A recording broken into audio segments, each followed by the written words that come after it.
जय हिंद आप सभी को। तो चलिए स्टार्ट करते हैं। आज के इस क्लास में बिहार पुलिस का प्रीवियस ईयर क्वेश्चन का प्रैक्टिस सेट नंबर 7 कंप्लीट करेंगे। और इसके पहले पीछे में जो है ना 6 प्रैक्टिस सेट करवा चुके हैं पिछले क्लास में। तो सभी लोग 6 प्रैक्टिस सेट को ज़रूर देखिएगा। जितने भी लोग नहीं देखें तो प्लेलिस्ट जाके चेक कीजिए, आपको 6 वो क्लास ना मिल जाएगा। और किस किस डेट का करवाए हैं देखिए, 28 तारीख, 25 तारीख, 21 तारीख, 18 तारीख, 11 तारीख और 7 तारीख, ये 6 पेपर करवा चुके हैं। जो पिछले बार एग्ज़ाम हुआ था 21,391 का, तो सारा करवा चुके हैं। सभी लोग पीछे का प्रैक्टिस सेट जरूर देखिएगा, आपको सारा क्लास मिल जाएगा। और आज के इस क्लास में 21,391 का जो परीक्षा हुआ था 2 शिफ्ट में जो रद्द हुआ था परीक्षा, उसी का पेपर है। देखिए, बिहार पुलिस कांस्टेबल परीक्षा 1/10/2023 का जो प्रथम पाली का पेपर है, इस क्लास में देखने वाले हैं। और इसके बाद में जो है ना सेकेंड क्लास का सेकेंड पाली का देख लेंगे, ठीक है। तो ध्यानपूर्वक पूरी क्लास को देखिएगा। और जल्द ही आपका जो है ना आज शाम या कल तक आपको जो है प्लेटफॉर्म का प्रैक्टिस सेट स्टार्ट कर दिया जाएगा, क्योंकि प्लेटफॉर्म की तरफ से न्यू प्रैक्टिस सेट आ चुका है। उसमें टोटल 30 प्रैक्टिस सेट है, जो क्या है तो प्रैक्टिस सेट है, ना कि प्रीवियस ईयर क्वेश्चन है। तो ये प्रीवियस ईयर क्वेश्चन कंटिन्यू रहेगा, और बाकी प्लेटफॉर्म का जो प्रैक्टिस सेट न्यू आया है वो भी आपका स्टार्ट कर दिया जाएगा, ठीक है। तो सभी लोग, जितने भी लोग नए हैं, आप सभी लोग जो है ना सब्सक्राइब जरूर कर लीजिएगा और बेल आइकन ऑन कर लीजिएगा। और इसका PDF कल शाम में ही डाल दिया गया था, तो सभी लोग टेलीग्राम चैनल ज्वाइन कर लीजिएगा। राहुल स्टडी ग्रुप के नाम से डिस्क्रिप्शन में लिंक दिया हुआ है, लिंक पे क्लिक करके 17,000 प्लस मेंबर हैं, उसी को ज्वाइन कीजिएगा। वहाँ पे जो है इसका PDF पहले ही डाला गया था, आप लोग को बोल दिया गया था, सभी लोग इसको बना लीजिएगा। सुबह आपको मॉर्निंग में जो है ना क्लास आपका सोल्यूशन आएगा, तो आप लोग सभी लोग देख लीजिएगा, ठीक है ना। और पर डे आपका जो है ना 9 से 10 के बीच में आपका क्लास ये पर डे आपका बिहार पुलिस का मिल जाएगा, और प्रैक्टिस सेट भी आपका उसी समय आपको मिल जाएगा, ठीक है।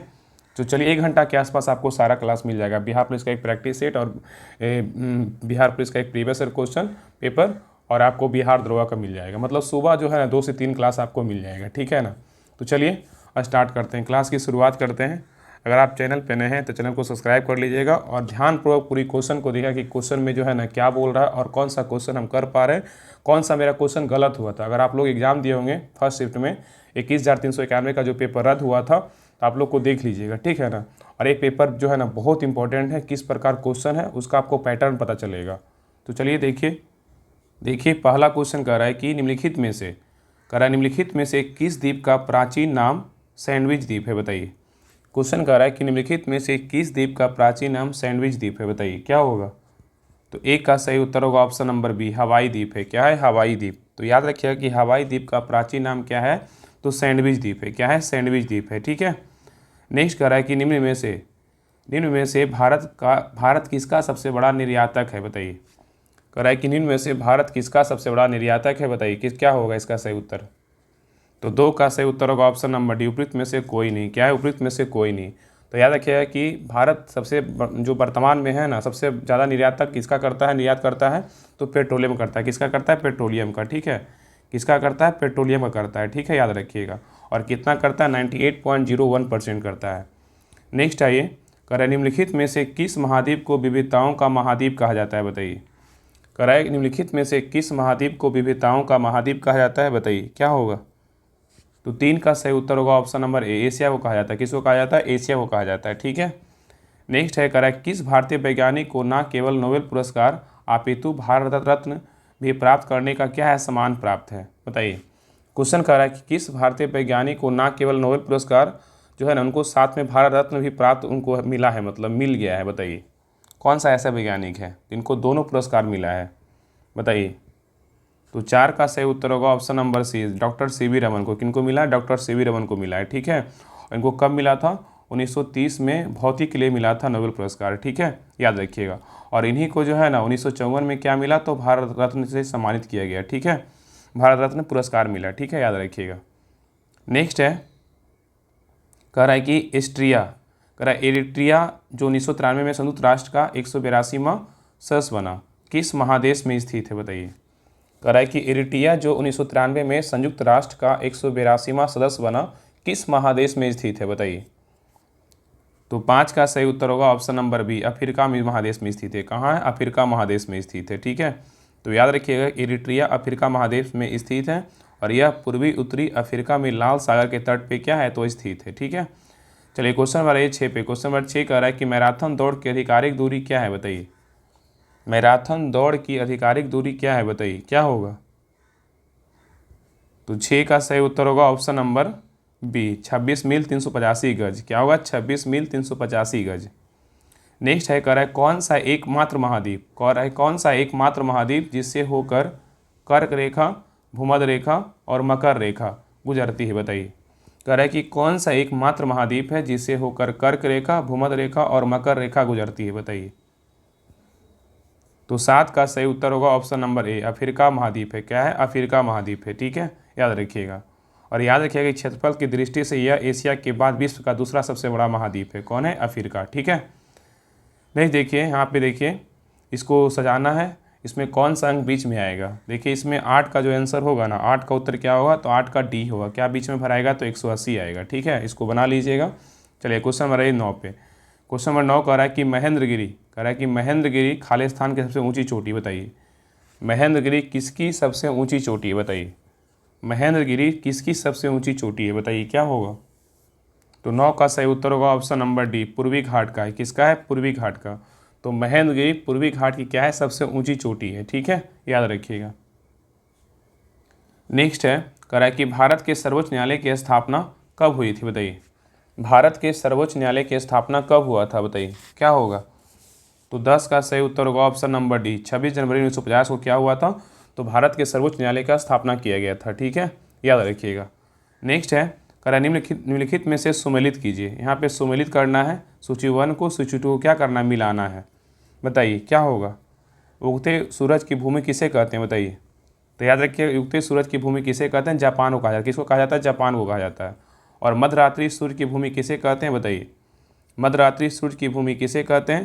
तो याद रखिएगा, नार्वे को बोला जाता है। किसको बोला जाता है? नार्वे को। और हजार झीलों की भूमि किसे कहा जाता है? सबको पता है किसको कहा जाता है? फिनलैंड को। और वज्र की भूमि किसे कहा जाता है? तो भूटान को क्या बोलते हैं? वज्र की भूमि कहा जाता है। ठीक है, याद रखिएगा। तो 11 का सही उत्तर क्या होगा? देखिए ऑप्शन में जो है ना क्या हो जाएगा, तो ऑप्शन नंबर 3 क्या होगा? 3 3 3 क्या होगा? 3 4 2 3 4 2 5, इसका सही उत्तर होगा 3 4 2 5। ठीक है, ऑप्शन नंबर डी हो जाएगा। ठीक है, चलिए आगे देखिए। नेक्स्ट कह रहा है कि भारत का संविधान, कह रहा है भारत का संविधान भारत को कैसे वर्णित करता है बताइए। भारत का संविधान भारत को कैसे वर्णित करता है बताइए। तो 12 का सही उत्तर होगा ऑप्शन नंबर बी, राज्यों का संघ जैसे वर्णित करता है। ठीक है, तो भारत का संविधान भारत को कैसे वर्णित करता है? तो राज्यों का संघ जैसे। ठीक है, याद रखिएगा। नेक्स्ट है, कह रहा है कि सूचना का अधिकार, कह रहा है सूचना का अधिकार अधिनियम किस वर्ष अधिनियमित किया गया था बताइए। सूचना का अधिकार अधिनियम किस वर्ष अधिनियमित किया गया था बताइए, क्या होगा? तो 13 का सही उत्तर होगा ऑप्शन नंबर ए, 15 जून 2005 को किया गया था। ठीक है, नेक्स्ट है, कह रहा है कि आम चुनाव, कह रहा है कि आम चुनाव के बाद प्रोटेम स्पीकर जो है ना कैसे चुने जाते हैं बताइए। बताइएगा, आम चुनाव के बाद प्रोटेम स्पीकर कैसे चुने जाते हैं बताइए। तो 14 का सही उत्तर होगा ऑप्शन नंबर बी, भारत के राष्ट्रपति द्वारा नियुक्त किए जाते हैं। ठीक है, तो आम चुनाव के बाद प्रोटेम स्पीकर कैसे चुने जाते हैं? तो भारत के राष्ट्रपति द्वारा क्या होता है? नियुक्त होते हैं। ठीक है, तो याद रखिएगा कि आम चुनाव के बाद लोकसभा की पहली बैठक के लिए राष्ट्रपति लोकसभा के किसी सदस्य मतलब को प्रोटेम स्पीकर मतलब अस्थायी अध्यक्ष होता है को नियुक्त करता है, और समानता लोकसभा के मतलब वरिष्ठतम जो सदस्य होते हैं उन्हीं को चुना जाता है। ठीक है, चलिए आगे देखिए। नेक्स्ट है, कह रहा है कि भारत के संविधान का विचार किसने दिया बताइए। भारत के संविधान का विचार किसने दिया बताइए। भारत के संविधान का विचार किसने दिया? तो 15 का सही उत्तर होगा ऑप्शन नंबर सी, क्या होगा? एम.एन. रॉय ने दिया। कौन दिया? एम.एन. रॉय ने दिया। ठीक है, नेक्स्ट है, कह रहा है कि भारत के संविधान के किस भाग में मूल कर्तव्यों को समाहित किया गया है। क्वेश्चन को पहले ध्यानपूर्वक देखिए। कह रहा है कि भारत के संविधान के किस भाग में मूल कर्तव्यों को सन्निहित किया गया है बताइए। ऑप्शन को देखिए और आंसर बताइए। बताइए कौन सा भाग होगा? तो 16 का सही उत्तर होगा ऑप्शन नंबर सी, भाग 4 के ए में। किसमें किया गया? मूल कर्तव्य का वर्णन तो भाग 4 के ए में किया गया है। अगर भाग 2 का बात करें, भाग 2 में क्या है? तो नागरिकता का वर्णन। किसका है? नागरिकता वर्णन है। ठीक है, और भाग 5 में किसका वर्णन है? तो भाग में 5 में किसका वर्णन है? तो संघ का वर्णन है। और भाग 6 में किसका वर्णन है? तो राज का वर्णन है। किसका है? राज का वर्णन है। ठीक है, और भाग 4 के ए में किसका वर्णन है? तो मूल कर्तव्य का वर्णन है। क्या है? मूल कर्तव्य का वर्णन है। ठीक है, याद रखिएगा। चलिए आगे देखिए। नेक्स्ट है, कह रहा है निम्नलिखित में से कौन भुगतान संतुलन के चालू खाते का हिस्सा नहीं है? नहीं पूछा है, बताइए क्या होगा। कह रहा है निम्नलिखित में से कौन भुगतान संतुलन के चालू खाते का हिस्सा नहीं है? बताइए क्या नहीं है। तो 17 का सही उत्तर होगा ऑप्शन नंबर डी, पूंजीगत प्राप्तियां और भुगतान नहीं है, लेकिन माल का निर्यात और आयात है, सेवाओं का निर्यात और आयात है, और आय प्राप्तियां और क्या है, भुगतान है। ये तीनों है लेकिन डी नहीं है। ठीक है, चलिए आगे देखिए। कह रहा है कि समग्र आपूर्ति की तुलना में कुल मांग में अत्यधिक वृद्धि के परिणाम स्वरूप कीमतों के समान स्तर में लगातार वृद्धि को कहा जाता है। बताइए क्या कहा जाता है। कह रहा है कि समग्र आपूर्ति की तुलना में कुल मांग में अत्यधिक वृद्धि के परिणाम स्वरूप कीमतों के समान स्तर में लगातार वृद्धि को क्या कहा जाता है? बताइए। तो 18 का सही उत्तर होगा ऑप्शन नंबर ए, मांग जन्य मुद्रास्फीति कहा जाता है। ठीक है, नेक्स्ट है, कह रहा है कि स्थानीय सरकार, ये थोड़ा छोटा कर दे रहे हैं ऑप्शन को, ऑप्शन आपको दिखेगा, देखिए। कह रहा है स्थानीय सरकार के अवगुण क्या है? बताइए स्थानीय सरकार के अवगुण क्या है? बताइए। इसका सही उत्तर क्या होगा? ऑप्शन नंबर बी, कई राज्य सरकारों ने महत्वपूर्ण शक्तियां स्थानीय सरकारों को हस्तांतरित नहीं किया है। ठीक है, तो याद देखिए, कह रहा है कि स्थानीय सरकार के अवगुण क्या है? तो कई राज्य सरकारों ने महत्वपूर्ण शक्तियां स्थानीय सरकारों को हस्तांतरित नहीं किया है। ठीक है, ये क्या है? अवगुण है। ठीक है, चलिए आगे देखिए। नेक्स्ट कह रहा है कि क्वेश्चन नंबर 20 कह रहा है कि भारत में किसी भी मामले को कहीं भी हस्तांतरित करने का अधिकार किसे है? बताइए क्या होगा। कह रहा है कि भारत में किसी भी मामले को कहीं भी हस्तांतरित करने का अधिकार किसे है? तो 20 का सही उत्तर होगा ऑप्शन नंबर ए, सर्वोच्च न्यायालय को है। किसको है? सर्वोच्च न्यायालय को है। ठीक है, याद रखिएगा। नेक्स्ट है, कह रहा है कि राज्यसभा के सदस्यों का चुनाव किसके द्वारा किया जाता है? बताइए राज्यसभा के सदस्यों का चुनाव किसके द्वारा किया जाता है? बताइए क्या होगा। तो 21 का सही उत्तर होगा ऑप्शन नंबर ए, विधानसभा के निर्वाचित सदस्य के द्वारा क्या होता है? तो राज्यसभा के सदस्यों का चुनाव किया जाता है। ठीक है, याद रखिएगा।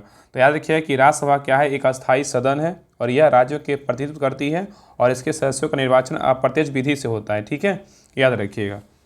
नेक्स्ट है, कह रहा है कि संविधान किस अनुच्छेद के तहत उच्च न्यायालय को सभी अधीनस्थ न्यायालयों पर अधीक्षण करने की शक्तियाँ देता है? बताइए। क्वेश्चन कर रहा है कि संविधान के किस अनुच्छेद के तहत उच्च न्यायालय को सभी अधीनस्थ न्यायालयों पर अधीक्षण की शक्तियां देता है? बताइए कौन सा अनुच्छेद होगा। तो 22 का सही उत्तर होगा ऑप्शन नंबर बी, अनुच्छेद क्या होगा? 227 होगा। क्या होगा? अनुच्छेद 227। तो याद रखिएगा, उच्च न्यायालय को सभी अधीनस्थ न्यायालयों पर अधीक्षण की शक्ति बोलेगा तो कौन सा अनुच्छेद होगा? अनुच्छेद 227 होगा। अगर याद रखिए उच्च न्यायालय को रीट जारी करने की शक्ति बोलेगा तो कौन सा अनुच्छेद है? अनुच्छेद 226 है। उच्च न्यायालय को रीट जारी करने की शक्ति किस अनुच्छेद में? अनुच्छेद 226 में है। और उच्च न्यायालय में कुछ मामलों का स्थानांतरण बोलेगा तो किस अनुच्छेद में है? अनुच्छेद 228 में है। और उच्च न्यायालय के अधिकारी और सेवक तथा व्यय के बारे में किस अनुच्छेद में वर्णन किया गया? तो अनुच्छेद 229 में वर्णन किया गया है। ठीक है, चलिए आगे देखिए। नेक्स्ट है, कर व्यापार घाटा उस स्थिति का वर्णन करता है जहाँ क्या होता है? बताइए। व्यापार घाटा उस स्थिति का वर्णन करता है जहाँ क्या होता है? बताइए। तो 23 का सही उत्तर होगा ऑप्शन नंबर बी, वस्तुओं का निर्यात उनके आयात से क्या होता है? कम होता है। नेक्स्ट है, कर आधार दर वह दर है जिसके नीचे कोई भी बैंक किसी को उधार देने की अनुमति नहीं दे सकता है। तो बैंकों के लिए यह आधार दर कौन निर्धारित करता है? बताइए। क्वेश्चन कर रहा है कि आधार दर वह दर है जिसके नीचे कोई भी बैंक किसी को उधार देने की अनुमति नहीं दे सकता है। तो बैंकों के लिए यह आधार दर कौन निर्धारित करता है? बताइए। तो 24 का सही उत्तर होगा ऑप्शन नंबर डी, आरबीआई करता है। कौन करता है? आरबीआई करता है। ठीक है, नेक्स्ट है, कह रहा है कि भारत में कृषि एवं संबंधित गतिविधियों को ऋण का वितरण करने में कौन सा बैंक संस्थाएं सर्वोच्च हिस्सा रखती है? बताइए। क्वेश्चन कह रहा है कि भारत में कृषि एवं संबंधित गतिविधियों को ऋण का वितरण करने में कौन से बैंक संस्थाएं सर्वोच्च हिस्सा रखती है? बताइए। तो 25 का सही उत्तर होगा ऑप्शन नंबर सी, वाणिज्य बैंक रखता है। कौन रखता है? वाणिज्य बैंक रखता है। ठीक है, याद रखिएगा। नेक्स्ट है, कह रहा है कि भारत के सर्वप्रथम मुख्य चुनाव आयुक्त कौन थे? बताइए। भारत के सर्वप्रथम मुख्य चुनाव आयुक्त कौन थे? बताइए क्या होगा। तो 26 का सही उत्तर होगा ऑप्शन नंबर सी, सुकुमार सेन थे। कौन थे? सुकुमार सेन थे। नेक्स्ट है, कह रहा है जिस ब्याज से कम दर पर बैंक द्वारा ग्राहकों को उधार देने की उम्मीद नहीं की जाती है उसे क्या कहा जाता है? बताइए। क्वेश्चन बहुत ही अच्छा है। कह रहा है जिस ब्याज से कम दर पर बैंक द्वारा ग्राहकों को उधार देने की उम्मीद नहीं की जाती है उसे क्या कहा जाता है? बताइए। तो 27 का सही उत्तर होगा ऑप्शन नंबर बी, आधार दर कहते हैं। क्या कहते हैं? आधार दर कहते हैं। ठीक है। और ये शिफ्ट जो एक पेपर हुआ था ना, बहुत लेवल मतलब अच्छा लेवल का पेपर था। आप देख रहे हो क्वेश्चन का लेवल किस प्रकार दिया गया है। इसमें इकोनॉमिक्स, मैथ, रीजनिंग सभी जो है एक प्रकार का अपने लेवल पे जो है ना ये पेपर लिया गया था। पूरा पेपर आप देखिएगा तब पता चलेगा कि हाँ कैसा पेपर था। इससे आसान तो इसके पहले जो इसके रद्द होने के बाद जो एग्ज़ाम हुआ था, इसके पहले जो करवाया वो आसान था, लेकिन ये इसका जो लेवल था ना थोड़ा सा अप लेवल था। चलिए आगे देखिए।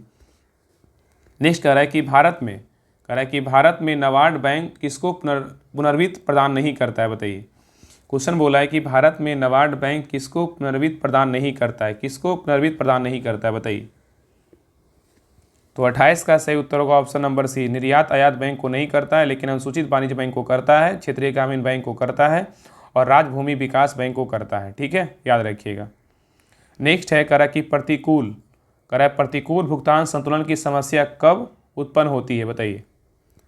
कह रहा है कि प्रतिकूल भुगतान संतुलन की समस्या कब उत्पन्न होती है? बताइए क्या होगा।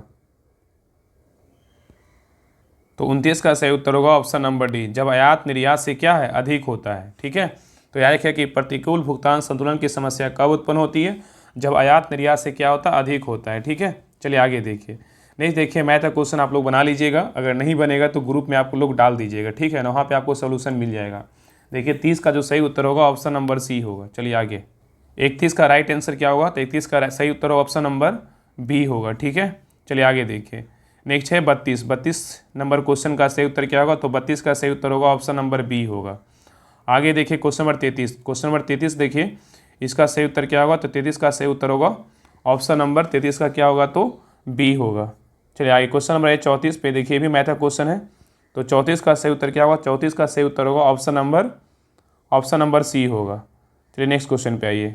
आगे देखिए 35 नंबर क्वेश्चन, तो 35 का सही उत्तर क्या होगा? ऑप्शन नंबर डी होगा। ठीक है, चलिए आगे देखिए। नेक्स्ट देखिए कह रहा है कि सेना, ये भी देखिए मैथ का क्वेश्चन है। देखिए 36 का आंसर क्या होगा? तो 36 का सही उत्तर क्या होगा? तो 36 का सही उत्तर होगा ऑप्शन नंबर सी होगा, 81 होगा। ठीक है, चलिए आगे देखिए। नेक्स्ट देखिए 37 नंबर क्वेश्चन, 37 नंबर क्वेश्चन का सही उत्तर क्या होगा? ऑप्शन नंबर सी होगा। क्या होगा? 80 वर्ष। नहीं देखिए ये रीजनिंग क्वेश्चन है, तो 38 का सही उत्तर क्या होगा? तो 38 का राइट उत्तर होगा ऑप्शन नंबर 38 का सही उत्तर होगा ऑप्शन नंबर बी होगा। चलिए नेक्स्ट क्वेश्चन पे आइए। नेक्स्ट देखिए 39 नंबर क्वेश्चन, तो 39 नंबर का सही उत्तर क्या होगा? ऑप्शन नंबर बी होगा। क्या होगा? कितने त्रिभुज है? तो 19 त्रिभुज, इसको काउंटिंग कर लीजिएगा। चलिए आगे देखिए। नेक्स्ट देखिए कह रहा है निम्नलिखित प्रश्न में दिए गए विकल्पों में से संबंधित शब्द का चयन कीजिए। देखिए यहाँ पे पार्लियामेंट का संबंध जो है ना ग्रेट ब्रिटेन से है, तो बताना है कि कांग्रेस का संबंध किस देश से है? बताइए। ये भी रीजनिंग का क्वेश्चन है, बताइए। कि तो एक तरह से जीके भी बोल सकते हैं, मतलब आपको पता है कि पार्लियामेंट का संबंध ग्रेट ब्रिटेन से है, तो कांग्रेस का संबंध किस देश से? बताइए। तो 40 का सही उत्तर क्या होगा? बताइए।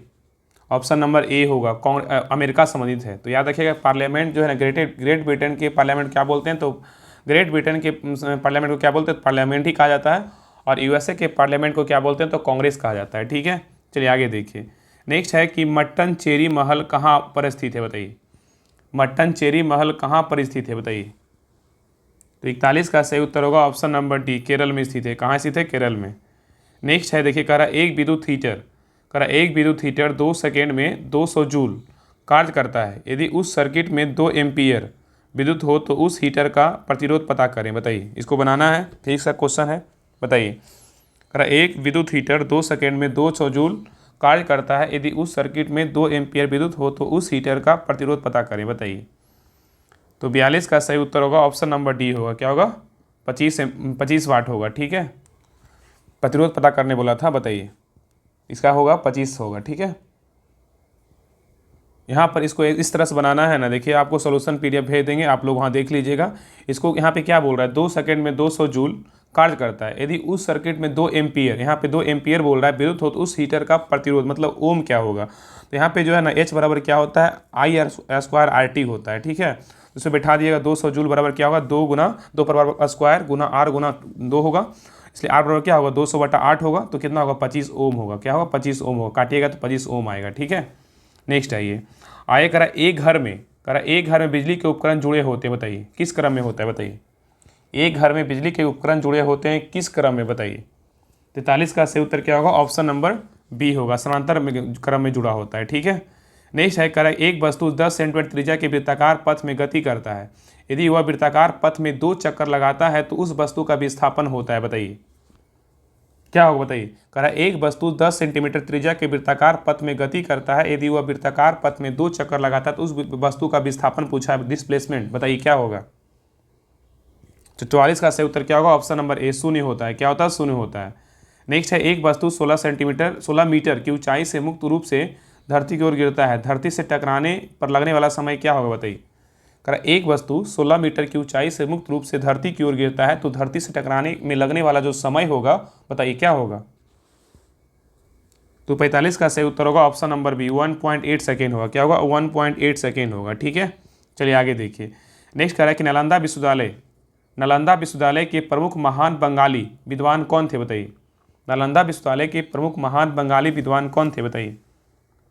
तो 46 का सही उत्तर होगा ऑप्शन नंबर डी, शीलभद्र थे। कौन थे? शीलभद्र।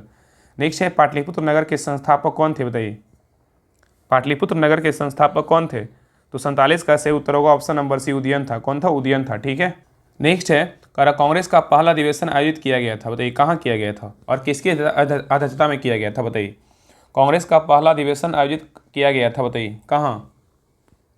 तो 48 का सही उत्तर होगा ऑप्शन नंबर क्या होगा? तो ऑप्शन नंबर सी होगा। ठीक है, WC बनर्जी की अध्यक्षता में बॉम्बे में किया गया था। तो कह रहा है कांग्रेस का पहला अधिवेशन आयोजित किया गया था, WC बनर्जी की अध्यक्षता में किया गया था, अध्यक्षता में, और कहाँ किया गया था? तो बॉम्बे में किया गया था। ठीक है, नेक्स्ट आइए कह रहा है कि पहला प्राचीन ग्रीक ओलंपिक खेल कब शुरू किया गया था? बताइए, पहला प्राचीन ग्रीक ओलंपिक खेल कब शुरू किया गया था? बताइए क्या होगा? तो 49 का सही उत्तर होगा ऑप्शन नंबर ए, 776 ईसा पूर्व में किया गया था। ठीक है, नेक्स्ट है निम्नलिखित में से कौन सा नारा सुभाष चंद्र बोस द्वारा दिया गया था? बताइए, कह रहा है निम्नलिखित में से कौन सा नारा सुभाष चंद्र बोस के द्वारा दिया गया था? बताइए, बताइए क्या होगा?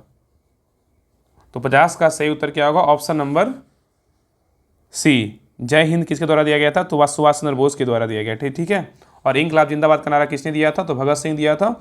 और याद रखिएगा कि जय जवान जय किसान का नारा किसने दिया था? तो लाल बहादुर शास्त्री दिया था। ठीक है, याद रखिएगा। और वंदे मातरम किसने दिया? तो बंकिम चंद्र चट्टोपाध्याय दिए थे। ठीक है, याद रखिएगा।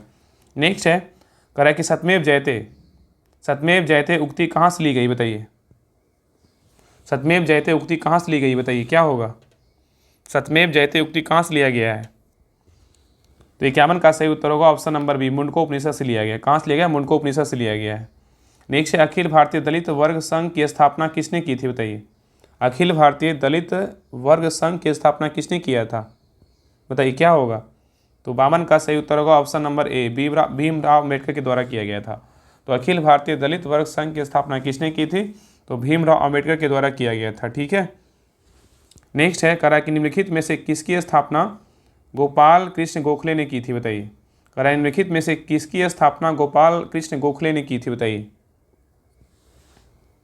बताइए क्या होगा? तो 53 का सही उत्तर होगा ऑप्शन नंबर बी, भारत सेवक समाज की स्थापना किसने किया था? तो गोपाल सिंह गोखले के द्वारा किया गया था। ठीक है, तो भारत सेवक समाज की स्थापना किसके द्वारा किया गया था? गोपाल कृष्ण गोखले के द्वारा किया गया था। और याद रखिएगा कि यहाँ पे जमींदारों का समाज का स्थापना किसने किया था? जमींदारों का समाज का स्थापना किसने किया था? बताइए, तो याद रखिएगा कि जमींदारों का समाज का स्थापना किसके द्वारा किया गया था? द्वारकानाथ टैगोर के द्वारा किया गया था। और नेक्स्ट है बॉम्बे प्रेसिडेंसी एसोसिएशन की स्थापना किसके द्वारा किया गया था? तो बॉम्बे एसोसिएशन जो है ना, बॉम्बे प्रेसिडेंसी एसोसिएशन की स्थापना किसके द्वारा किया गया था? बताइए, तो याद रखिए कि बॉम्बे प्रेसिडेंसी एसोसिएशन की स्थापना केटी तेलंग बदरुद्दीन तैयबजी के द्वारा किया गया था। ठीक है, और नेक्स्ट क्या है? पूना सार्वजनिक सभा। बताइए किसके द्वारा किया गया था स्थापना? पूना सार्वजनिक सभा का स्थापना किसके द्वारा किया गया था? तो याद रखिए पूना सार्वजनिक सभा की स्थापना MG रनाडे, चिपुलकर और जोशी के द्वारा किया गया था। ठीक है, यहाँ पे क्वेश्चन क्या पूछा था? गोपाल कृष्ण गोखले के द्वारा किस चीज़ का स्थापना किया गया था? किस संस्था का? तो भारत सेवक समाज की स्थापना किसने किया था? गोपाल कृष्ण गोखले ने किया था। ठीक है, चलिए आगे देखिए। नेक्स्ट कह रहा है कि इन the flowing question choose the word which can be substitute for the given phrase. बताइए, यहाँ पे दिया वन हु वास इन स्लीप। बताइए क्या होगा? तो 54 का सही उत्तर होगा ऑप्शन नंबर सी होगा, समबोलिस्ट होगा। क्या होगा? समनोबोलिस्ट होगा। ठीक है, नेक्स्ट है सोमनाबोलिस्ट। नेक्स्ट है select the most appropriate synonyms of the given word. बताइए, select the most appropriate synonyms of the given word, बताइए कोइंसिडेंस का क्या होगा, कोइंसिडेंस का क्या होगा बताइए। कोइंसिडेंस मतलब होता है संयोग करना, इसका समानार्थक पूछा है, सिनोनिम्स बताना है, बताइए सिनोनिम्स क्या होगा। इसका सही उत्तर क्या होगा, 55 का सही उत्तर होगा ऑप्शन नंबर सी होगा, इंसिडेंट होगा, क्या होगा, इंसिडेंट होगा, ठीक है। नेक्स्ट है करा select the most appropriate meaning for the given atom having a soft spot for, क्या होगा बताइए, having a soft spot for क्या होगा। तो 56 का सही उत्तर क्या होगा, ऑप्शन नंबर 56 का क्या होगा, ऑप्शन नंबर बी होगा, बीइंग फाउंड ऑफ होगा, क्या होगा, बीइंग फाउंड ऑफ होगा, ठीक है, क्या होगा, बीइंग फाउंड ऑफ होगा, ठीक है। याद रखिएगा कि having a soft spot for का मतलब क्या होता है, किसी के प्रति विशेष प्यार या चाह, ठीक है ना, इसका क्या होगा, बीइंग फाउंड ऑफ होगा, ठीक है, याद रखिएगा। नेक्स्ट आइए आगे देखिए, कह रहा है कि of the 4 alternatives given below find the one that best fits into the blanks in the following sentences. Ripe mangoes have started to, क्या होगा, ripe mangoes have started to क्या होगा बताइए।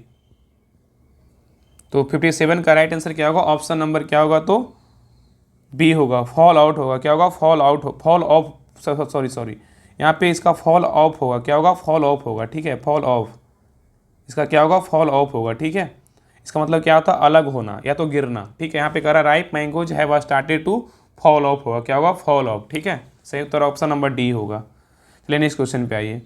आगे कह रहा है कि select the most appropriate antonyms of the given word. Deceive का क्या होगा बताइए,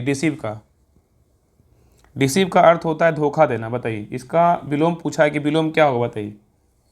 डिसीव मतलब होता है धोखा देना, इसका विलोम पूछा, एंटोनिम्स पूछा है, क्या होगा। तो 58 का सही उत्तर होगा ऑप्शन नंबर ए, सपोर्ट, क्या होगा, सपोर्ट होगा, ठीक है। नेक्स्ट आइए कह रहा है कि complete the sentences with suitable alternative given below.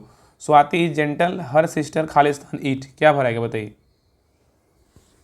तो 59 का सही उत्तर क्या होगा, ऑप्शन नंबर डी होगा, शुड हैव बीन डन, क्या होगा, शुड हैव बीन डन, ठीक है। चलिए आगे देखिए। नेक्स्ट कह रहा है कि select the option that can be use as one word substitute for the given group of words. A person who helps willingly without being paid for it, बताइए। A person who helps willingly without being paid for it, बताइए क्या होगा। तो 60 का सही उत्तर होगा option number B होगा, क्या होगा, वॉलंटियर होगा, क्या होगा, वॉलंटियर होगा, ठीक है। नेक्स्ट है करा fill in the blanks choosing the suitable option given below the sentences on account for over work he is, बताइए खालिस्तान में क्या भराएगा, on account of over work he is, बताइए क्या होगा।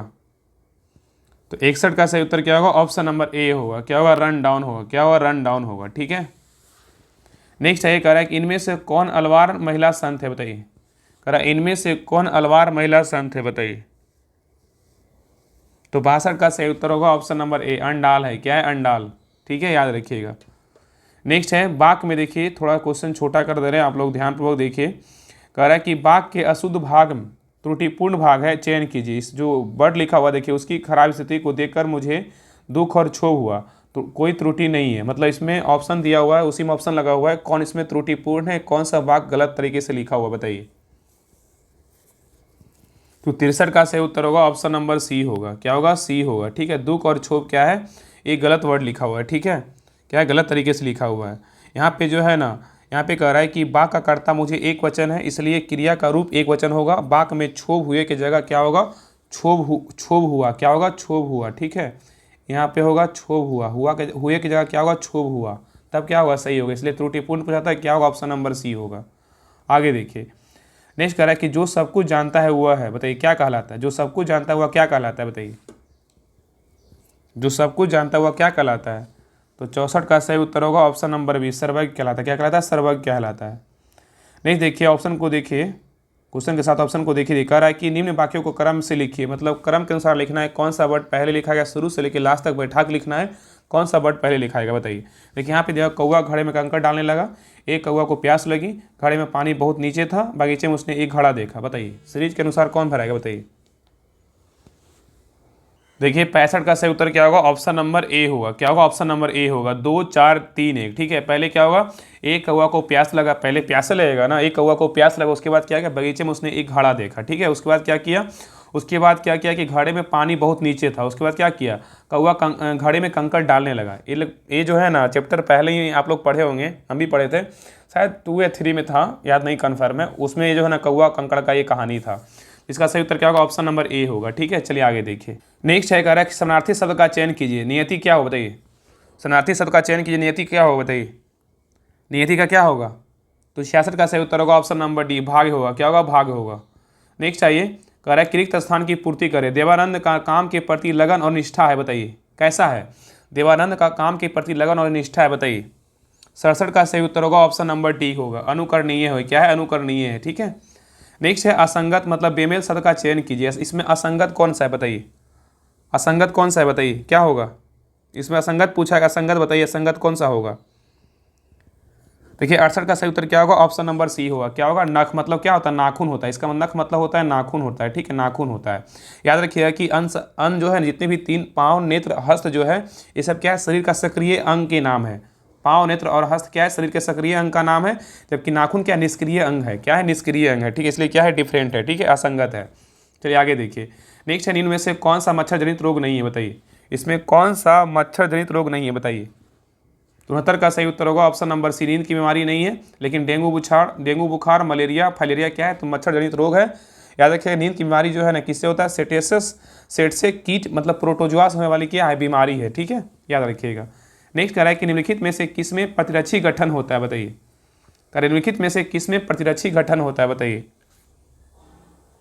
70 का सही उत्तर क्या होगा, ऑप्शन नंबर सी होगा। क्या होगा, रक्त प्लाज्मा कोशिकाएं, क्या होगा, रक्त प्लाज्मा कोशिकाएं, ठीक है। चलिए आगे देखिए। नेक्स्ट कह रहा है कि मनुष्य का निकटतम रिश्तेदार कौन है, बताइए। मनुष्य का निकटतम रिश्तेदार कौन है, बताइए। 71 का सही उत्तर होगा ऑप्शन नंबर बी, चिंपैंजी है। क्या है, चिंपैंजी। नेक्स्ट है, प्रवसित वायु में ऑक्सीजन की मात्रा होती है कितनी, प्रवसित वायु में ऑक्सीजन की मात्रा कितनी होती है, तो 72 का सही उत्तर होगा ऑप्शन नंबर बी, 21% होता है। नेक्स्ट है, किसके भक्ति परक गीतों का संकलन अभंग नाम से प्रसिद्ध है, बताइए। किसके भक्ति परक गीतों का संकलन अभंग क्या है, अभंग नाम से प्रसिद्ध है, बताइए। 73 का सही उत्तर होगा ऑप्शन नंबर ए, नामदेव। क्या है, नामदेव। नेक्स्ट देखिए, यहाँ पे देखिए त्रुटिपूर्ण बोल रहा है कि त्रुटिपूर्ण इसमें देखिए कौन सा है, देखिए यहाँ पे कह रहा है कि वाक्य में त्रुटिपूर्ण भाग का चयन कीजिए। एक क्वेश्चन और है, देखिए बताइए, वाक्य में त्रुटिपूर्ण भाग का चयन कीजिए, बताइए इसमें क्या होगा। तो 74 का सही उत्तर होगा ऑप्शन नंबर सी होगा। देखिए यहाँ पे जो है ना, स्त्री अध्यापिका लड़कों के साथ पूर्ण न्याय नहीं कर सकेगी, ये क्या है, गलत है। देखिए यहाँ दोनों जो है ना साथ में लिख दिया है, स्त्री अध्यापिका क्या क्या अलग अलग होगा, इसलिए क्या है, ये गलत है। ऑप्शन नंबर क्या होगा, तो सी होगा, ऑप्शन नंबर क्या होगा, सी होगा। चलिए आगे देखिए। नेक्स्ट कह रहा है कि पसीने की ग्रंथियाँ, कह रहा है पसीने की ग्रंथियाँ खाली स्थान की त्वचा में सर्वाधिक संख्या में होती है, बताइए किस संख्या में होती है। पसीने की ग्रंथियाँ की खाली स्थान की त्वचा में सर्वाधिक संख्या में होती है, बताइए किस में होती है। तो 75 का सही उत्तर होगा ऑप्शन नंबर डी, हाथों की हथेली में होता है। किसमें होता है, हाथों की हथेली में। तो पसीने की ग्रंथियां हाथों की हथेली की त्वचा में सर्वाधिक संख्या में होती है, ठीक है। चलिए आगे देखिए। नेक्स्ट है, निम्नलिखित में से कौन कोशिका की तीक्ष्णता बनाए रखता है, बताइए। निम्नलिखित में से कौन कोशिका की तीक्ष्णता बनाए रखता है, बताइए। 76 का सही उत्तर क्या होगा, ऑप्शन नंबर सी, क्या है, वैक्यूलस। क्या है, वैक्यूलस, ठीक है, याद रखिएगा। तो निम्नलिखित में से कौन कोशिका की तीक्ष्णता को बनाए रखता है, तो कौन रखता है, वैक्यूलस रखता है। कौन रखता है, वैक्यूलस रखता है, ठीक है। इसी को ना रितिका बोलते हैं, क्या बोलते हैं, रितिका बोलते हैं, ठीक है। इसी को क्या बोलते हैं, तो रिक्तिका कहा जाता है। क्या कहता है, रिक्तिका कहा जाता है, ठीक है। चलिए आगे हिंदी में। चलिए आगे देखिए, कह रहा है कि जिस उत्तक की कोशिकाएं पतली भित्ति वाली, जीवित, कमोबेश, आइसोड्रामेटिक होती है और जिसमें अंतः कोशिकाएं स्थान होती है, उसे कहा जाता है, बताइए। क्वेश्चन कह रहा है, जिस उत्तक की कोशिकाएं पतली भित्ति वाली, जीवित, कमोबेश, आइसोडायनामेट्रिक होती है, जिसमें क्या अंतः कोशिकाएं स्थान होती है, उसे क्या कहा जाता है, बताइए।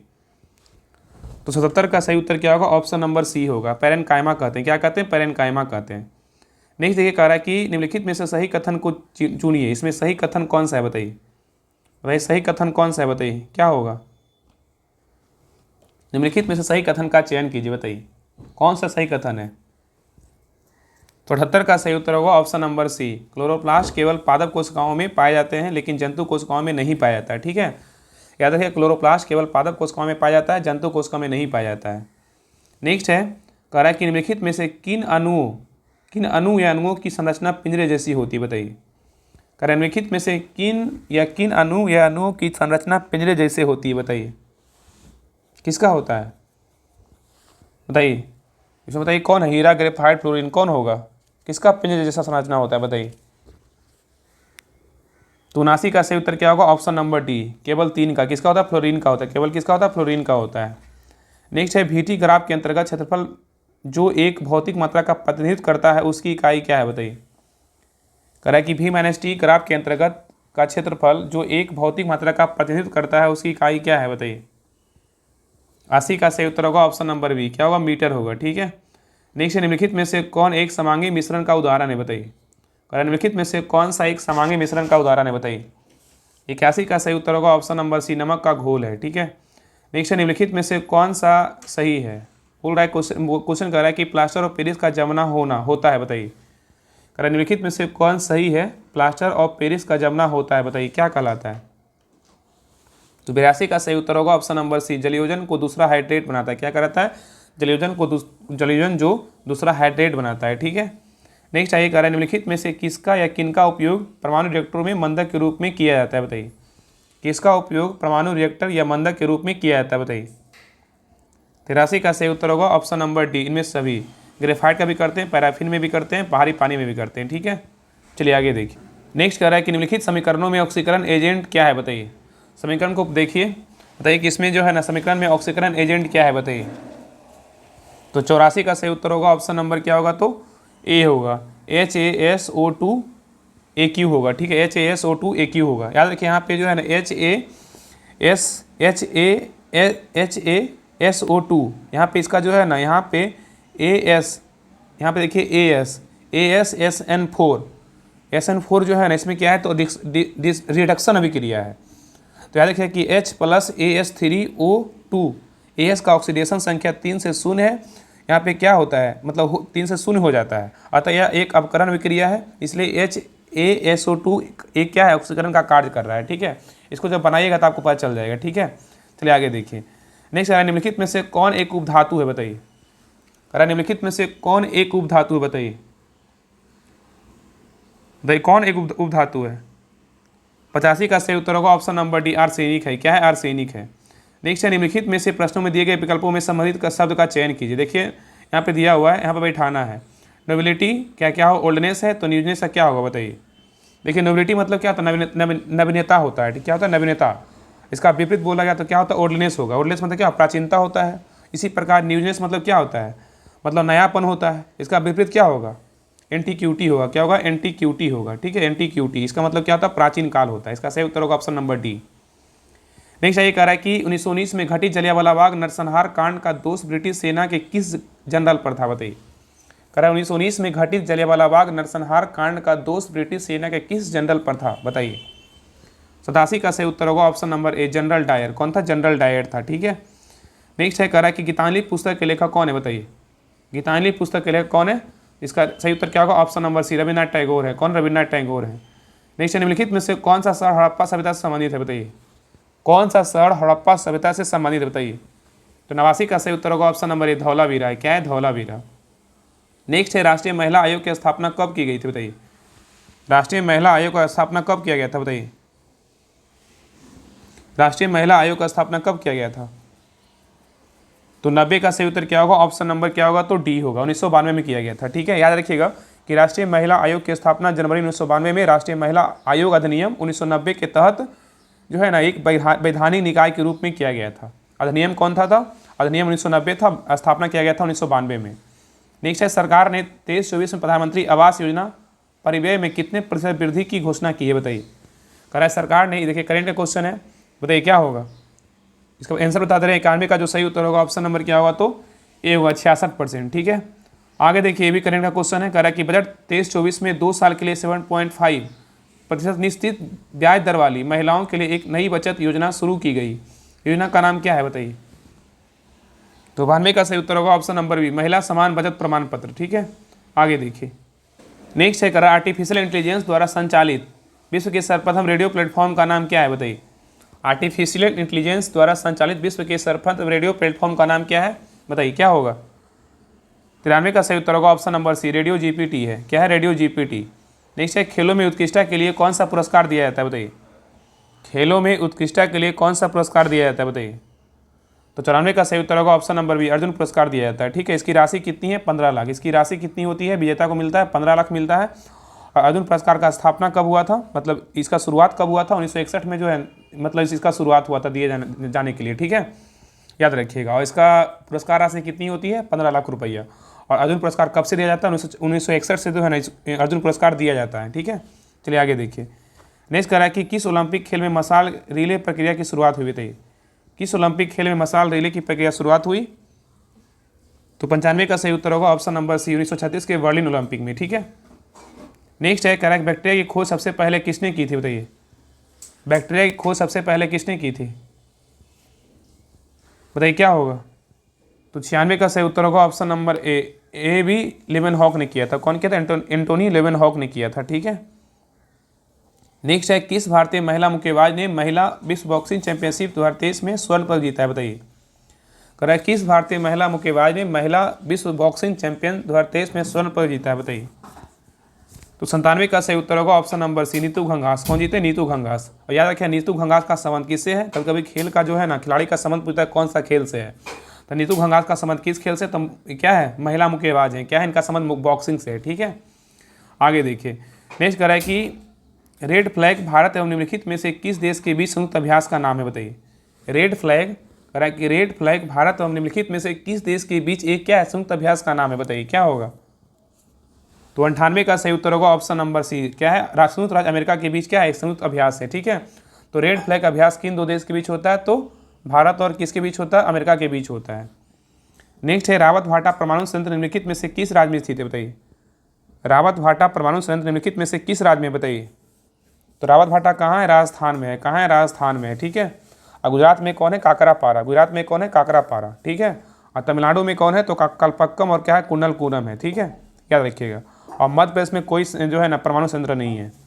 नेक्स्ट देखिए, लास्ट क्वेश्चन कर रहा है, LIC के नए ग्राहकों, एजेंटों एवं मध्यस्थों के लिए किस ऐप को लॉन्च किया गया? बताइए, LIC ने नए ग्राहकों, एजेंटों एवं मध्यस्थों के लिए किस ऐप को लॉन्च किया गया? बताइए। तो 100 का सही उत्तर होगा ऑप्शन नंबर ए, आनंद को लॉन्च किया है। कौन सा? आनंद ऐप को लॉन्च किया गया। एक करंट का क्वेश्चन है। तो कह रहा है LIC ने नए ग्राहकों, एजेंटों एवं मध्यस्थों के लिए किस ऐप को लॉन्च किया है? तो आनंद ऐप को लॉन्च किया है। ठीक है, तो ये रहा प्रैक्टिस सेट नंबर 7 रहा। आपको क्लास कैसा लगा आप लोग कमेंट सेक्शन में जरूर बताइएगा, और क्लास अच्छा लगे तो लाइक शेयर सब्सक्राइब जरूर कीजिएगा। और इसका PDF के लिए सभी लोग टेलीग्राम चैनल ज्वाइन कर लीजिएगा। डिस्क्रिप्शन में लिंक दिया हो राहुल स्टडी ग्रुप के नाम से, उस लिंक पे क्लिक करके सभी लोग ज्वाइन कर लीजिएगा। और ये जो सेट था ना, जो 21,391 का जो एग्जाम रद्द हुआ था, उसी का पेपर था प्रथम पाली का। अगले क्लास में सेकेंड पाली करेंगे। तो मिलते हैं नेक्स्ट क्लास में, तब तक के लिए जय हिंद जय भारत।